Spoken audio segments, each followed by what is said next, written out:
Mobile wallet యూజర్లకు shocking news.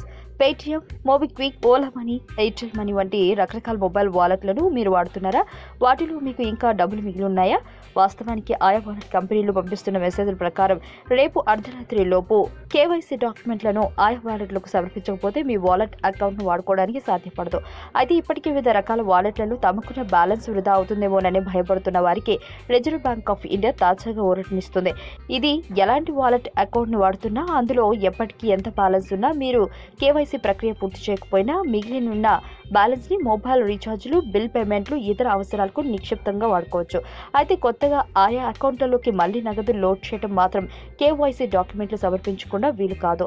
వాస్తవానికి December 31, 2017కి KYC గడువు ముగిసిపోయినా చాలా మంది వినియోగదారులు కోరిక మేరకు రిజర్వ్ బ్యాంక్ ఆఫ్ ఇండియా ఆ గడువును 2 నెలల పాటు పొడిగించింది. మరోసారి గడువు పొడిగించే ఆలోచన ఏదీ లేదని కూడా రిజర్వ్ బ్యాంక్ ఆఫ్ ఇండియా స్పష్టం చేసింది. కాబట్టి ఒకవేళ మీరు వాలెట్ సర్వీసులు వాడదలుచుకుంటే KYC డాక్యుమెంట్లు సమర్పించడం ద్వారా ఆ సర్వీసులను కొనసాగించవచ్చు. వాలెట్ సర్వీసుల్లో మిగిలి ఉన్న మీ బ్యాలెన్స్ కి కావాలంటే మీ బ్యాంక్ అకౌంట్లో కూడా ట్రాన్స్ఫర్ చేసుకుని ఆ వాలెట్లను వాడడం నిలిపివేయవచ్చు. ఈ వీడియో మీకు నచ్చినట్లయితే లైక్ చేయండి, షేర్ చేయండి. మరిన్ని అప్డేట్స్ కోసం మా ఛానల్ ని సబ్స్క్రైబ్ చేయండి.